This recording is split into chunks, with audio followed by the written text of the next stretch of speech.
buat kita semua. Waalaikumsalam warahmatullahi wabarakatuh. Baiklah, jadi kami dari kelompok Leonidas akhirnya berkesempatan untuk mempresentasikan hasil diskusi kami yang sudah berminggu-minggu telah. Jadi kami secara simpel dan singkat saja karena kita sudah dikejar waktu, jadi mohon maaf jika kurang sempurna hari ini. Baiklah, yang pertama ini anggota kelompok kami.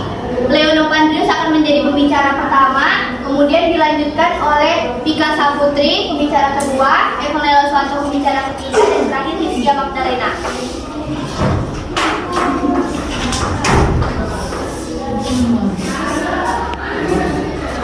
Baik teman-teman, di sini saya akan menjelaskan unsur intrinsik dari novel Pangeran Diponegoro. Nah, saya akan memberitahu sedikit garis besar dari unsur intrinsik. Nah, garis besarnya adalah unsur intrinsik ini adalah unsur yang membangun di dalam suatu cerita. Nah, tema yang terdapat dalam novel Cerita Pangeran Diponegoro adalah tentang percobaan Patih Raja II untuk menghasut dan milik Van Riejen untuk bersekongkol dengannya untuk melawan Sultan Hamengkubuwono II. Yang dimaksud dengan tema itu adalah pikiran atau ide pokok dari suatu cerita. Nah, kami mendapatkan alur campuran yaitu maju mundur. Alur itu adalah pola pengembangan dalam cerita. Masuk ke latar tempat. Nah, latar tempat ialah di mana peristiwa tersebut akan terjadi. Di dalam cerita Diponegoro ini terdapat 4 latar tempat. Yang pertama di dalam kereta kuda. Kutipannya, pada malam yang agak gerimis ini tampak duduk di dalam kereta kuda bersama Raden Mas Sunarko Samtolek, juru bicara, menuju Venberg menemui Jan Willem van Riejen. Latar tempat yang kedua ialah Surakarta, timur Yogyakarta. Kutipannya ialah yang disebut nama yang terakhir di atas ini baru bahkan berada di Negoro, wilayah kota yang didiami raja. Dan kelihatannya dia bisa begitu cepat menyukai pekerjaannya. Di salah satu pusat kerajaan Jawa yang selama ini hanya diketahuinya dari catatan VOC. Dari catatan itulah mengenal pusat kerajaan Jawa yang lain di timur Yogyakarta, yaitu Surakarta. Latar tempat yang ketiga adalah Haarlem, Belanda.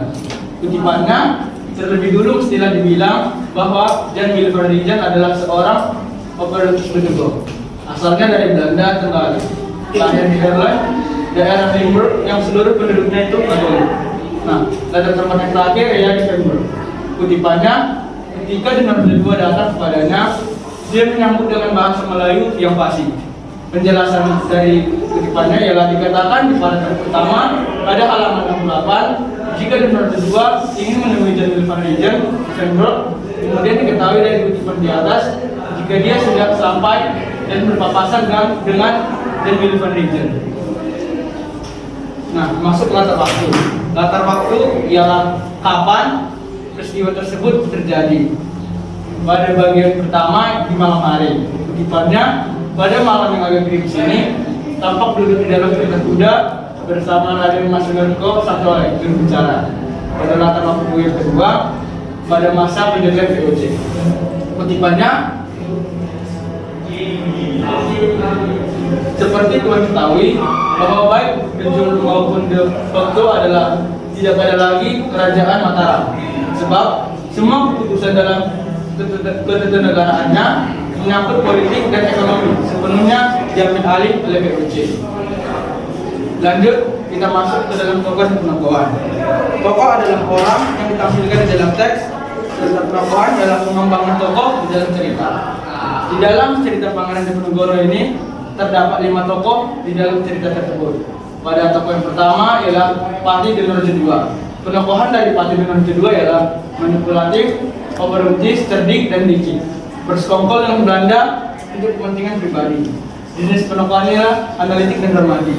Nah, analitik ialah penggambaran tokoh secara langsung oleh penulis, serta dramatik ialah kebalikannya, penggambaran tokoh secara tidak langsung. Nah, pada bagian analitik, Satu, adalah sifat-sifat dari Willy van Rijen ini bagai pinang di belah dua dengan sifat-sifat dan ada dua yang bagai kedelai dibagi tempe di sore. Nah, pada bagian analitik kedua, sementara pejabat keraton Yogyakarta yang merupakan musuh dalam selimut dari Sultan Hamengkubuwono II. Ini lebih suka bercakap bahasa Jawa. Pada bagian dramatiknya, Tuan, kata generasi dua menunjukkan kepala untuk menunjukkan sikap rendah hati, tapi dengan meninggikan rasa percaya diri dalam niat hati untuk menghasut. Nah, masuk. Tokoh kedua adalah Jan Willy van Rijen. Penokohan dari Jan Willy van Rijen ialah operatus fleksibel dalam prinsip demi keuntungan pribadi dan cerdas. Jenis penokohannya ialah analitik dan dramatik. Pada bagian analitik, terlebih dulu mestilah dibilang bahwa Jan Willy van Rijen adalah seorang operatus pendukung. Dramatik, Jan Willy van Rijen terdiam sejenak, menalar, lalu mengangguk-angguk. Pasti dia mendapat tanpa diduga sesuatu yang amat berguna sebagai senjata rohani, senjata yang abstrak, tapi sebenarnya senjata yang ampuh untuk menangani perang orang salah, perang dengan kata-kata yang tidak diucapkan. Nah, pada tokoh ketiga adalah Sultan Hamengkubuwono II. Penokohan dari Sultan Hamengkubuwono II ialah seorang pemimpin strategis, tapi dinilai tidak kompeten oleh bawahannya. Jenis penokohan Sultan Hamengkubuwono II ialah dramatis. Kutipan yang pertama, sekarang ini si Sultan sedang repot membangun kekuatan dalam pikiran rakyat, bukan cuma dengan berdiri, tapi juga dengan cara menanamkan rasa kebangsaan yang membenci Belanda melalui peranti-peranti kebudayaan adiluhur. Nah, yang kedua, sesungguhnya si Sultan tidak setuju. Makin hari makin besar gerak mulut terjadi di lingkungan keraton. Ya, memang pelanggaran merupakan pemandangan sehari-hari yang menatap mata. Tokoh yang keempat adalah Ratu Ageng. Penokohan dari Ratu Ageng ialah tidak menyukai Patih Dharma II. Jenis penokohan dari Ratu Ageng adalah analitik. Tepatnya, Patih Dharma II yang sebenarnya adalah menantu Sultan Hamengkubuwono II sendiri yang diperkatakan dengan perasaan anyel dan mengkel oleh Ratu Ageng. Yang terakhir adalah Sir Thomas Stamford Raffles. Penokohan dari Sir Thomas Stamford Raffles tidak dijelaskan dalam potongan cerita. Lanjut ke sudut pandang dan amanah. Nah, garis besar dari sudut pandang ialah posisi pengarang dalam menuangkan cerita. Sudut pandang terdapat dalam cerita Pangeran Diponegoro ialah sudut pandang orang ketiga. Maksud dari sudut pandang orang ketiga ialah tokoh utama sudah mengganti orang ketiga, yakni yang ketiga dan dia melalui cerita. Dan pada bagian terakhir ialah amanat. Amanat adalah pesan pengarang yang terdapat di dalam cerita. Amanat yang terdapat di dalam cerita Pangeran Diponegoro ialah yang cerdik bertindak dengan pengetahuan, tetapi yang bebal membeberkan kebodohan. Selanjutnya akan dijelaskan oleh Saudari Kiga. Di sini saya akan menjelaskan struktur dari cerita Pangeran Diponegoro. Yang pertama ada orientasi. Orientasi itu adalah bagian awal atau pengenalan awal dari jalannya suatu cerita. Berisikan pengenalan tokoh dan wataknya, latar belakang, suasana, dan latar tempat dan waktu. Pada cerita di sini dimulai dari paragraf pertama sampai paragraf terakhir di halaman 68 dan paragraf pertama di halaman 69.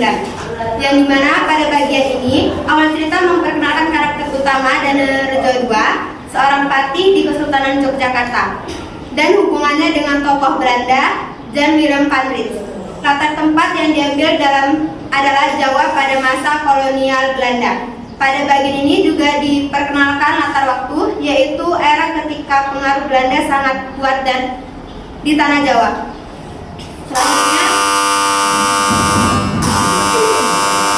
Selanjutnya kapan peristiwa, yang dimana menceritakan peristiwa atau kejadian awal yang berpotensi menimbulkan berbagai masalah. Dimulai dari paragraf kedua sampai paragraf terakhir di halaman 69, yang dimana pada bagian ini Danurejo datang menjumpai Jan Willem van Rijn untuk memberitahukan informasi bahwasannya semua raja diam-diam menyusun kekuatan untuk melawan Belanda. Selanjutnya, menuju konflik. Menuju konflik adalah kejadian peningkatan perhatian, kegembiraan, kehebohan, atau keterlibatan berbagai situasi. Dimulai dari paragraf pertama sampai paragraf ke-6 di halaman 70. Yang dimana pada bagian ini Danurejo mulai menghasut Jan Willem van Rijn untuk menyingkirkan ayah mertuanya yaitu Sultan Hamengkubuwono I. Selanjutnya, puncak konflik. Puncak konflik adalah munculnya masalah yang paling besar atau titik tertingginya dari sebuah masalah. Dimulai dari paragraf ke-7 di halaman 70 sampai paragraf ke-11 di halaman 71.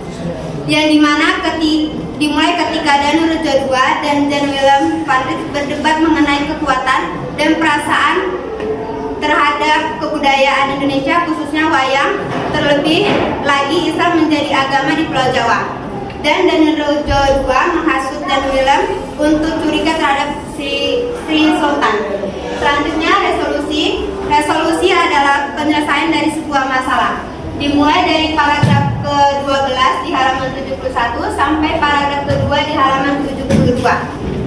Yang dimana Jan Willem van Rijn sudah tidak bisa berkata-kata lagi dengan ucapan Danurejo II dan berakhir meminta saran kepada Danurejo II dan mengejek-ngejek mertuanya yaitu Sri Sultan. Lalu Jan Willem juga mengejek-ngejek Danurejo II, namun dia hanya mampu berucap di dalam hatinya. Selanjutnya, koda adalah akhir dari sebuah cerita. Bisa happy ending, bisa sad ending, bisa menggantung juga. Terdapat pada paragraf ketiga di halaman 73 yang dimana dimulai ketika Jan Willem van Rijn memberikan senyum, begitu juga dengan Danurejo II yang menganggap bahwasannya Jan Willem berpihak dan menghargainya. Baiklah, selanjutnya kaidah kebahasaan akan saya jelaskan. Yang pertama yang bisa kita dapat dari kaidah kebahasaan adalah kalimat bermakna lampau. Kalimat bermakna lampau ini kalimat yang menjelaskan sebuah situasi yang sudah lewat, artinya sudah terjadi di masa lalu. Kami setelah diskusi kami mendapatnya ada dua. Yang esensial yang pertama di halaman 68 paragraf kedua kutipannya yang disebut namanya terakhir di atas ini baru sepekan berada di Negoro dan kelihatannya dia bisa begitu cepat menyukai pekerjaannya di sini. Nah, dari kata sepekan ini baru sepekan berada berarti itu sudah lewat, itu kejadian-kejadian yang sudah lewat. Itu salah satu hal yang bisa kita teliti dari kalimat bermakna lampau, yaitu penggunaan keterangan waktunya. Kemudian di halaman 72 paragraf 1 kutipannya dia juga secara langsung sudah melanggar perjanjian-perjanjian dengan pihak company.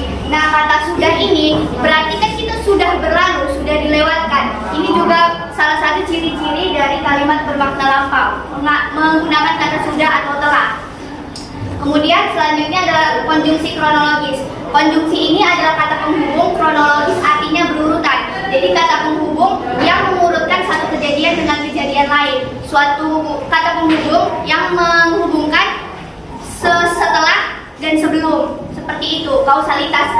Kami mendapat di halaman 68 paragraf ketiga yang kutipannya sesuai dengan agama yang dianut oleh keluarga kerajaan Belanda di Amsterdam sana yang Protestan bergaris kaku Calvinisme, maka dia pun lantas gandrung bermain-main menjadi bunglon. Jadi ini menjelaskan keterkaitan antara keluarga kejadian kelahiran si Jan van Willem di Amsterdam ini dengan perilakunya yang gandrung berubah-ubah menjadi bunglon. Itu ada kausalitasnya, ada kronologisnya lah. Kemudian di halaman 70 di paragraf 11 yang kutipannya Jan Willem van Rijn terdiam sejenak, menalar, lalu mengangguk-ngangguk. Jadi ini sudah ada terdiam sejenak pertama, kemudian dia menalar, lalu dia mengangguk-ngangguk. Jadi ada kronologisnya dari satu kejadian selanjutnya lagi. Kemudian selanjutnya Kata kerja material. Kata kerja material itu adalah kata kerja yang nampak fisiknya, yang kita bisa melihat, yang benar-benar dilakukan oleh subjeknya. Kita bisa melihat secara langsung. Contohnya di halaman 69 paragraf 4, Jan Willem van Rijn bergerak menyamping, membuka tangan kanannya memberi isyarat kepada Danurejo untuk masuk dan duduk. Nah, di sini kita kan bisa melihat secara langsung. Walaupun ini tulisan, tapi kita bisa langsung membayangkan bahwa dia lagi bergerak menyamping, membuka tangan kanannya dan mempersilahkan. Nah, kemudian yang selanjutnya di halaman 70 paragraf ke-11, yaitu Jan Willem van Rijn terdiam sejenak, menalar, lalu mengangguk-ngangguk. Nah, mengangguk-ngangguk kan kita sudah bisa membayangkannya, sudah bisa kita lihat secara fisiknya. Itu maksud dari kata kerja material. Kemudian kata kerja mental. Nah, kalau kata kerja mental ini tidak bisa kita lihat secara langsung, namun benar-benar terjadi. Misalnya terjadinya dalam pikiran, di dalam emosi seseorang atau perasaan. Contohnya di halaman 68 paragraf kedua. Dan kelihatannya dia bisa begitu cepat menyukai. Menyukai ini kata kerja, namun kita tidak bisa melihat secara langsung. Bagaimana dia menyukai? Kita kan tidak tahu, itu tidak ada gerakan fisiknya. Nah, seperti itu pekerjaannya di sini. Kemudian juga di halaman 71 paragraf ke-7. Sementara itu Danurejo II merasa didorong akal untuk menguji pikirannya sendiri. Itu kan kita tidak bisa melihatnya langsung. Sama juga di halaman 70 paragraf 9. Tunggu, kata Jan Willem van Rijn, ragu dan rasanya asan tak asan. Ragu di sini ini kata kerja, namun kita tidak tahu bagaimana bentuknya. Itu hanya ada di dalam mental pemikiran atau emosi seseorang. Rasanya asan tak asan. Ini juga merupakan sesuatu yang hanya terjadi di dalam pikiran, namun benar-benar terjadi. Kita saja tidak bisa melihatnya. Kemudian selanjutnya, kalimat tak langsung. Kalimat tak langsung itu kalimat yang diucapkan oleh orang lain untuk mengutip sesuatu yang diucapkan orang lain. Jadi kalimat kutipan bisa dibilang, kita mengutip apa yang dikatakan orang lain, tidak orang lain itu yang mengucapkannya sendiri. Seperti di halaman 68 paragraf ketiga. Terlebih dulu mestilah dibilang bahwa Jan Willem van Rijn adalah seorang oportunis pedagog. Bukan Jan Willem van Rijn sendiri yang bilang, tapi melainkan dituliskan oleh sang penulisnya. Jadi terlebih dulu mestilah dibilang bahwa itu kita mengetahui sebuah informasi yang disampaikan oleh orang lain mengenai orang lain tanpa orang subjek yang ada di topiknya itu bilang sendiri. Seperti itu. Kemudian di halaman 72 paragraf 4, dia mengira Belanda di hadapannya menghargainya. Dia mengira Belanda di hadapannya menghargainya. Dia mengira-ngira, dia hanya mengira-ngira. Kemudian juga di halaman 70 paragraf 9, Tuan bilang wayang dan tembang punya napas panjang. Bagaimana caranya Tuan menyimpulkan itu? Dia, si subjek ini, mengutip apa yang dibilang si Tuan itu. Tuan bilang wayang dan tembang punya napas panjang, tapi bukan si Tuan ini yang bilang langsung, melainkan dikutip oleh si subjek di sini. Kemudian selanjutnya kata sifat. Kata sifat itu adalah kata yang menggambarkan seseorang, sebuah benda ataupun sesuatu, bukan seorang aja ya. Menggambarkan apa saja tentang seseorang itu, misalnya dia cantik, dia putih, mau sifat, mau kulit, mau bentuk keberadaannya, itu termasuk kata sifat yang menjelaskan tentang sesuatu. Seperti di halaman 68 paragraf pertama, Pati Danurejo II yang sebenarnya adalah menantu Sultan Hamengkubuwono II sendiri yang diperkatakan dengan perasaan anyel dan mangkel oleh Ratu Ageng pada malam yang agak gerimis ini tampak duduk di kereta kuda bersama Raden Mas Sunarko Tolek. Pertama, anyel dan mangkel ini menjelaskan perasaannya si Ratu Ageng. Kemudian gerimis ini menjelaskan keadaan lingkungan sekitar, situasinya. Jadi ini sama-sama menggambarkan sesuatu. Kemudian yang kedua, halaman 72 paragraf keempat. Laluan Danurejo pun memasang muka manis atas kodratnya yang muka dua. Manis dan muka dua ini adalah kata penjelasan bagi seseorang tentang kepribadian seseorang, tentang sifatnya seseorang. Jadi itu. Kemudian selanjutnya, yang terakhir adalah dialog. Dialog ini merupakan percakapan antara dua orang yang dikutip secara langsung. Bisa dibilang ini juga kalimat langsung dari orangnya. orangnya. Seperti di halaman 69 paragraf ketiga. Sugeng kata Danurejo II, dia mengatakannya secara langsung. Dia menjawab pertanyaan si Jan Willem van Rijn yang mana itu menjadi dialog terakhirnya. Kemudian di halaman 69 paragraf 9, kekuatan dalam pengertian daya tahan yang lebih asasi dari sekedar keteguhan dan ketegaran. Dan terakhir, ya itulah, pokoknya ini salah satu esensinya adalah ada tanda kutip dan ada jawaban itu. Karena kalau hanya satu yang dikutip itu bisa jadi hanya monolog. Harus ada dua komunikasi berdialog. Selanjutnya akan dijelaskan oleh Rizkia. Baik, saya di sini akan menyampaikan nilai-nilai yang terkandung dalam cerita Pangeran Diponegoro. Nilai moral yang dapat saya ambil adalah pada halaman 72 paragraf ketiga. Jan Willem van Rijn menerka ambisi Danurejo di balik pernyataan yang kerap cerah itu, sambil menatap lurus ke muka Danurejo. Setelah membagi arah pandangannya kepada Raden Mas Sunarko yang sangat tolek, Jan Willem van Rijn berkata dalam hati, Alwi atau yang cantik bertindak dengan pengetahuan, tetapi yang bekal membeberkan ketololannya. Kecoa ini pasti berharap kedudukan yang memungkinkan baginya bisa melakukan korupsi. Nilai moral dalam kutipan tersebut adalah orang yang cerdik akan bertindak dengan pengetahuannya, tetapi orang yang bekal akan mengumbar-umbarkan kebodohannya. Dan yang kedua ada nilai budaya. Saya mendapatkannya di halaman 70 paragraf keempat. Barangkali Tuan akan menganggap enteng perkara ini, tapi sebaiknya Tuan ketahui sebab maaf Tuan masih baru di sini, bahwa kami bangsa Jawa sangat peka terhadap suara hati, yaitu perasaan dalam tubuh insani yang sekaligus menjadi wisenga ruhani. Kutipan nilai budaya yang terdapat di sini ialah disebutkan kelebihan bangsa Jawa yang sangat peka terhadap suara hati. Lalu nilai sosialnya terdapat pada halaman 69 paragraf kedua sampai keempat. Ketika Danurejo II datang kepadanya, dia menyambut dengan bahasa Melayu yang fasih. Sementara pejabat keraton Yogyakarta yang merupakan musuh dari selimut dari Sultan Hamengkubuwono II ini lebih suka bercakap bahasa Jawa. Sugeng, kata Danurejo II, menundukkan kepala dengan badan yang nyaris bengkok seperti kuda merebus. Jan Willem van Rijn bergerak menyamping, membuka tangan kanannya, memberi isyarat kepada Danurejo untuk masuk dan duduk. Nilai sosial dalam kutipan tersebut adalah terjadinya interaksi antara dua orang dengan latar belakang yang berbeda dan latar belakang budaya juga yang berbeda, yang mereka saling melakukan pertemuan dan dialog.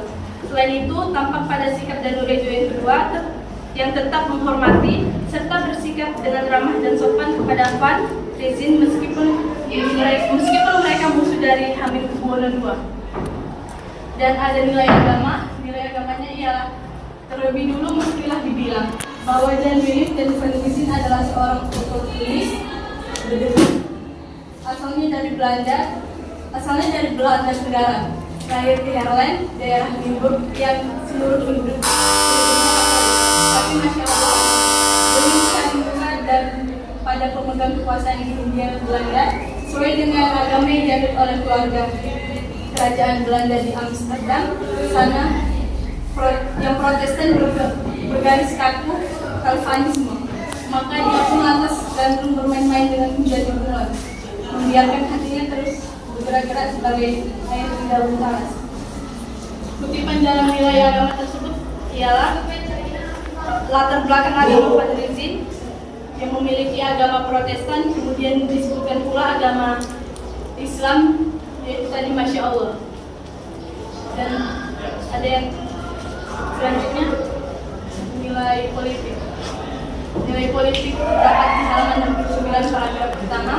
Nanti pada 16 tahun yang akan datang, Jan Willem van Rijn bakal berubah lagi warnanya, yaitu di masa jatuhnya tanah air Nusantara ke tangan Inggris sehubungan dengan peperangan yang berlangsung di Eropa sana. di mana Inggris berhasil mengalahkan Prancis sehingga Indonesia yang berada dalam Battle Phase Republik di bawah kendali Prancis terhadap Belanda karuan menjadi milik Inggris.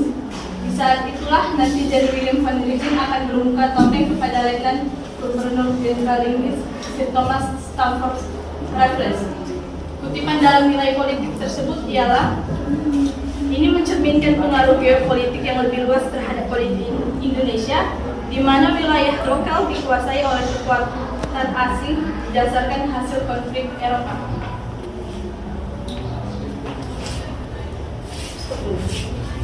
Assalamualaikum warahmatullahi wabarakatuh. Waalaikumsalam warahmatullahi wabarakatuh. Terima kasih atas perhatiannya.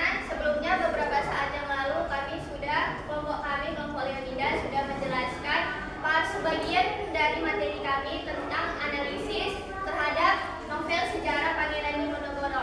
Nah, hari ini kami ingin melanjutkan materi-materi tersisa yang belum sempat kami jelaskan di minggu-minggu lalu. Lanjutan materinya adalah tentang makna kias atau konotasi. Nah, makna kias sendiri itu makna yang bukan sebenarnya, makna yang memiliki arti beda dari apa yang ditulis. Misalnya seperti angkat kaki. Kalau arti sebenarnya angkat kaki itu kan kita mengangkat kaki kita.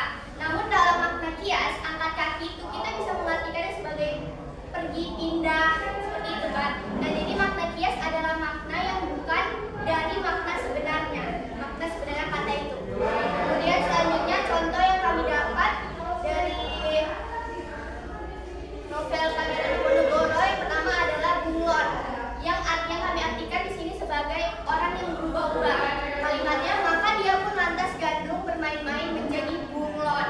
Kemudian pinang dibelah dua, itu artinya dua hal yang mirip. Kalimatnya, dilalah sifat-sifat dan William van Rijn ini bagai pinang dibelah dua atau bagai hal yang mirip dengan sifat-sifat dan menuju dua. Kemudian yang kami temukan selanjutnya adalah kedelai di pagi, tempe di sore. Kami mengartikannya sebagai berubah-ubah atau orang yang tidak dapat dipercaya sama sekali. Kalimatnya berbunyi, sifat-sifat dan menuju dua yang bagai kedelai di pagi dan tempe di sore. Kemudian mencari muka, yang berarti berbuat sesuatu dengan maksud mencari sanjungan. Kalimatnya, tapi Masya Allah, demi mencari muka pada pemegang kekuasaan di Hindia Belanda. Kemudian selanjutnya akan dijelaskan teman saya. Selanjutnya ada berubah warna, artinya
senjata rohani yang memiliki arti kemampuan batiniah atau spiritual yang dimanfaatkan untuk berjuang di situasi sulit. Kalimat yang terdapat dalam ceritanya sesuatu yang amat berguna bagi senjata rohani. Perang bersaraf yang memiliki arti persaingan yang penuh ketegangan, mental, dan strategi. Kalimat terdapat dalam cerita Diponegoro sebenarnya senjata yang ampuh untuk menangani perang bersaraf, perang dengan kata-kata yang tidak dijawab.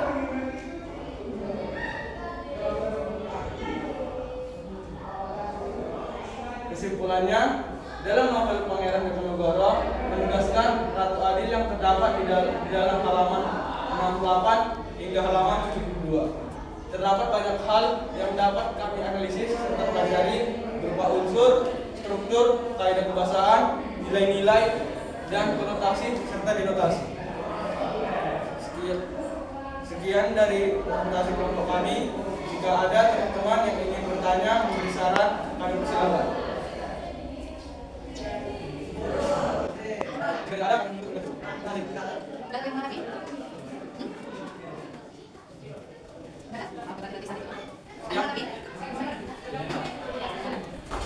Sekian dari presentasi kelompok Leonidas.